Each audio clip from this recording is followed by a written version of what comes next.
Et pas plus tard que le samedi, vous avez échangé avec Bintou Keïta, envoyé spécial du secrétaire général des Nations Unies. Et Bintou Keïta déclare après votre échange, vos échanges, il déclare que vos échanges ont porté sur le déploiement de la mission de la SADC. Monsieur le Président, après beaucoup de rencontres, beaucoup d'échanges pour la solution qui doit être trouvée pour la République démocratique du Congo, quand est-ce que la situation sécuritaire dans l'Est de la République démocratique du Congo va finalement terminer, va finalement trouver solution? Ça, c'est la première question. Deuxième question, rapidement. Et quelles sont les stratégies en interne que la République démocratique du Congo peut mettre justement pour trouver solution à ces problèmes? Ça, c'est les deux premières questions du chef de l'État Félix. Et dernière. Je vais vous faire 3 questions parce qu'il y a encore 2 questions. Une dernière pour le président Ndayishimiye, rapidement. Monsieur le président Ndayishimiye, vous avez parlé, vous avez dit, vous allez tout faire pour assurer la paix et la sécurité en République démocratique du Congo tout à l'heure. Alors ma question, c'est, vous êtes président en exercice de l'EAC, également président du Burundi. Si aujourd'hui la République démocratique du Congo prenait l'option de la guerre, l'EAC sera satisfait? Bien, merci. Bon, quand est-ce que tout cela prendra fin, Dieu seul sait, à vrai dire. Parce que ça fait quand même 30 ans que ça dure, il ne faut pas l'oublier. Vous l'avez rappelé, et merci de l'avoir fait. Depuis mon accession à la tête de ce pays, je n'ai ménagé aucun effort pour ramener la paix dans l'Est de la République démocratique du Congo, parce que je ne peux pas supporter une telle situation en tant que chef de l'État, en tant que président de tous les Congolais. Et donc, mes efforts sont toujours là, en train d'être fournis. Je ne lésinerai sur aucun de ces efforts pour ramener cette paix. Ma détermination est d'autant plus grande que je suis convaincu que nous ne sommes plus qu'à quelques encablures de cette paix. Mais évidemment, comme je l'ai dit, l'avenir appartient à Dieu, c'est au moment où il aura décidé que ça arrivera. Alors, pour ce qui nous concerne, vous avez parlé de stratégie. Évidemment, ce n'est pas le lieu d'étaler toutes nos stratégies, mais par rapport à ce que l'on voit et ce que l'on va faire, ce que l'on fait et qu'on fera, je dirais d'abord, c'est que nous continuerons les démarches diplomatiques, parce que, comme je l'ai toujours dit, la guerre restera la dernière option que nous pourrons lever. Donc, vous l'entendez bien, elle n'est pas exclue. Mais cela ne dépendra pas que de nous, ça dépendra évidemment des ennemis du Congo qui sont appelés pour le moment à la raison à travers le processus de Nairobi et la feuille de route de Luanda. Ce sont là des occasions claires de tendre la main à la paix qui feront que si ces occasions ne sont pas saisies, cette main n'est pas saisie, ça nous obligera aussi à adapter les choses en fonction de la situation. Vous le savez, cette année est une année très importante pour nous par rapport au processus électoral, mais il y a aussi, et c'est pour moi la chose la plus importante, c'est le sort des déplacés de guerre qui, ce n'est un secret pour personne aujourd'hui, vivent dans des situations inacceptables, infrahumaines. Et quand on est responsable d'un État, d'une population, on ne peut pas indéfiniment rester sans réaction devant ce genre, cet état de ses compatriotes. Et donc pour nous, en plus de l'importance que revêt cette situation, il y a urgence aussi. Nous devons, coûte que coûte, ramener nos compatriotes dans les localités qu'ils ont été contraints de fuir à cause de la violence leur imposée par le M23, et cela le plus rapidement possible. Parce que plus les jours passent, plus leur situation devient infernale. Voilà pourquoi je tenais à vous dire que notre stratégie, elle est déployée pour le moment. Nous sommes sur le front diplomatique. Je crois que pour certains observateurs, en tout cas, on pourra voir qu'il y a quand même des fruits, il n'y a pas de déception totale. La communauté internationale bouge, les sanctions ont commencé à tomber, même si ce ne sont pas celles que nous voulions, même si les personnes visées n'étaient pas celles auxquelles nous pensions, mais il y a du mouvement sur le front diplomatique, donc il n'est pas pour le moment question d'engager un autre front que celui-là. Entre-temps, nous préparons nos forces de défense et de sécurité, nous affinons nos stratégies militaires et autres pour pouvoir parer au plus grave, au plus urgent, le cas échéant. Voilà, j'espère avoir été complet dans ma réponse. Monsieur le Président, une question, je pense, qui vous est adressée sur l'option militaire. Si elle était soulevée par la RDC, quelle serait la réaction de l'EAC? D'abord, je voudrais vous prodiguer un conseil, vous, les citoyens congolais. Ne pensez pas que c'est de l'extérieur que viendra la paix au Congo. Ce ne sont pas les gens de l'extérieur qui vont vous ramener la paix, c'est vous-même. Montrez d'abord vous-même l'esprit patriotique pour défendre votre patrie, pour œuvrer ensemble avec le gouvernement. D'abord, le gouvernement, la mission du gouvernement. La première mission, c'est la mission de protéger les citoyens. C'est la mission de poursuivre les criminels et les juger.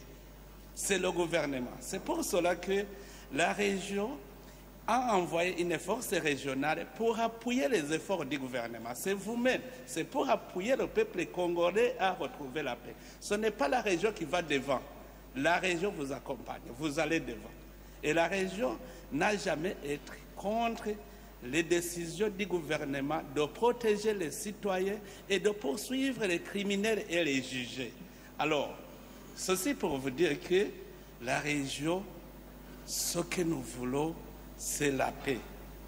Et si les groupes armés refusent la voie pacifique de résoudre le conflit congolais, s'il y a des gens qui veulent toujours verser le sang des innocents, des citoyens, le gouvernement a cette obligation et personne ne peut l'empêcher parce que c'est une obligation internationale de l'État de protéger, poursuivre les criminels et les juger. La région alors est venue pour effectivement aider le gouvernement à assurer cette mission.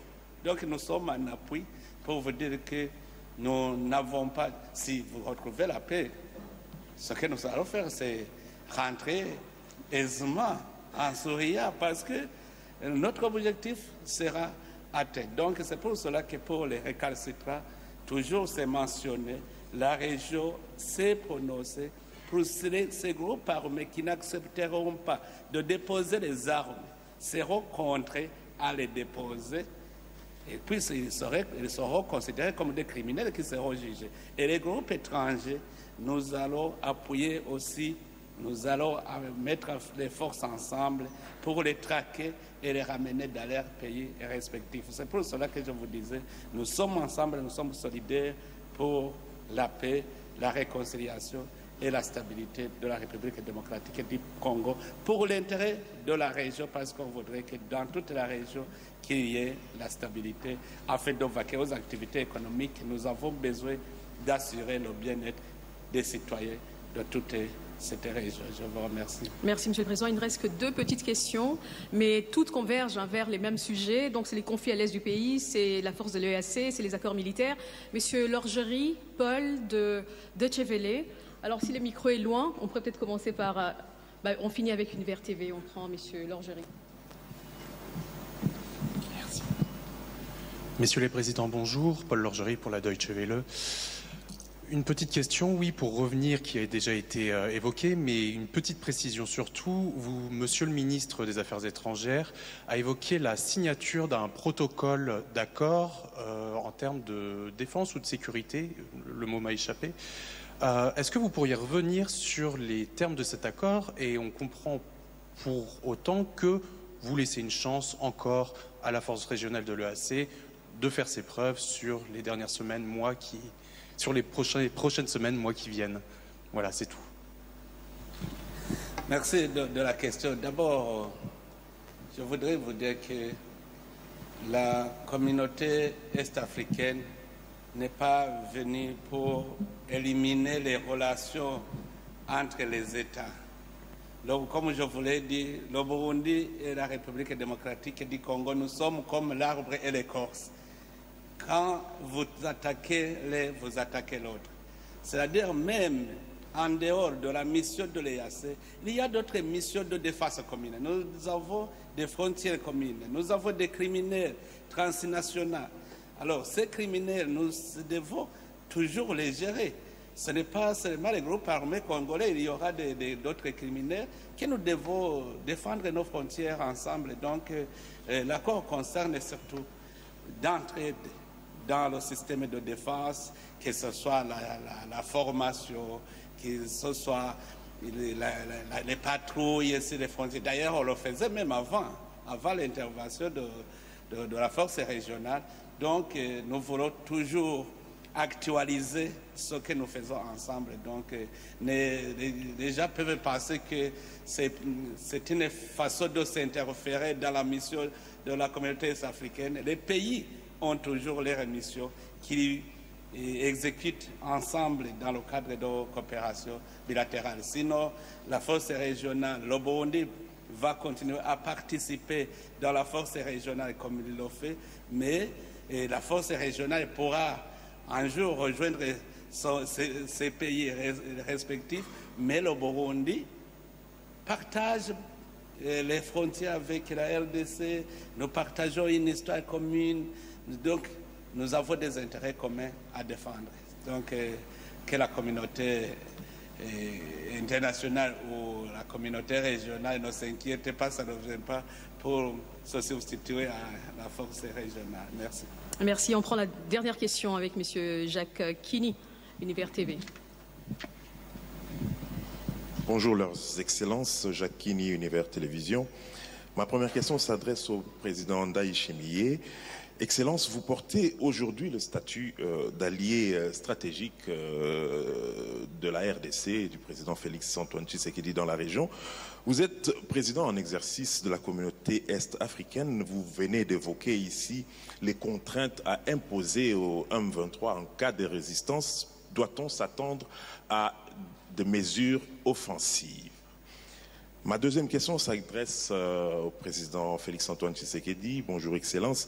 La RDC se prépare aux élections prévues au mois de décembre. Et vous le savez, Excellence, la CENI n'a pas pu organiser les opérations d'enrôlement dans les régions qui sont actuellement occupées. Excellence, comment résoudre ce problème?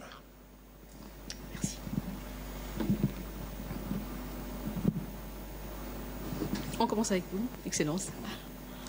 Merci. Je crois que la question a déjà été répondue. Il faut se référer au premier communiqué où les chefs d'État ont décidé de déployer des troupes de la force régionale. Dans ce communiqué, c'est bien clair que les groupes armés qui ne vont pas accepter de déposer les armes et rejoindre le processus de DDR seront contraints à le faire par la force. C'est déjà communiqué. Maintenant, nous sommes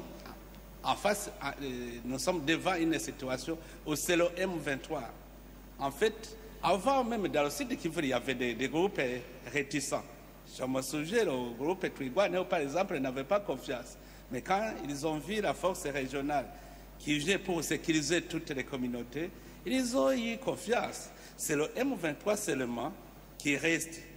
Alors, là aussi, nous devons planifier comment commencer le processus de délai pour ces groupes qui ont accepté de déposer les armes, mais aussi le M23 qui n'accepte pas de déposer les armes et se désengager. C'est-à-dire, il y a déjà un principe, il reste la décision. Donc, les chefs d'état-major, d'ailleurs, les chefs d'état-major généraux des pays membres de l'East African Community ont déjà décidé, ils ont donné un mois. Si le mois dépasse, c'est-à-dire qu'ils vont soumettre la question aux chefs des États qui vont alors engager les forces. Donc, je pense qu'il n'y a plus de choix de ceci ou de cela. C'est clair, les chefs d'état-major général ont déjà décidé. S'ils n'acceptent pas dans cette période, ils vont soumettre la question au sommet des chefs d'État et puis il y aura cette décision d'engagement des forces. Merci. Voilà, à propos de votre question, M. Kini, je crois avoir fait état ici de l'importance et l'urgence qu'il y a à régler cette question le plus rapidement possible. C'est une question éminemment humanitaire, mais également politique. Nos populations, nos compatriotes vivent un drame en ce moment. Donc humainement, c'est inacceptable. Il y a urgence donc à les ramener dans leur localité. Et il y a le processus électoral qui pointe à l'horizon. Il faut régler cette question. Jusqu'ici, selon les informations recueillies auprès de la CENI, du président lui-même de la CENI, nous sommes encore dans la possibilité, si la situation revenait à la normale, d'enrôler ces compatriotes et donc de les faire participer au processus électoral. Je crois que la grande limite sera le mois d'octobre. Voilà pourquoi je compte sur ce sommet, parce que, comme je vous l'ai dit, nous gardons la dernière option pour lorsque ce sera vraiment insupportable. Et donc je continue de croire en la diplomatie, à la fois régionale et internationale. Je crois qu'on peut avoir des résultats et donc faire plutôt des économies quant à aller en guerre. Il y a quand même, je dirais, une éclaircie par rapport à cette situation de nos compatriotes que nous devons enrôler, qui n'ont pas pu prendre part au processus d'enrôlement, c'est au sujet de Kwamut. Là, la situation est plutôt en train de revenir à la normale et je crois que c'est une question qui appartient plus au gouvernement même qu'à la CENI, parce que la CENI est prête à envoyer ses équipes pour enrôler ses compatriotes qui n'ont pas pu le faire il y a quelques mois. Mais bon, c'est le gouvernement qui doit mettre en place les dispositifs nécessaires, notamment le dispositif de sécurité pour que cela puisse se faire sans encombre. Et donc pour revenir à la situation de l'Est, je voudrais ici réitérer ma détermination et mon engagement à obtenir de nos compatriotes qu'ils aient les mêmes droits que tous les autres Congolais, c'est-à-dire celui de voter. Et notre détermination est d'autant plus grande que nous pensons et croyons que cela va se faire, quoi qu'il arrive, quoi qu'il en coûte. Je vous remercie. Merci beaucoup, Leurs Excellences. Je vous remercie en tout cas d'avoir participé à ce point de presse. Excellences, Messieurs Ndayishimiye, merci encore pour votre visite et bon retour au Burundi, à Xantisana. Merci à tous.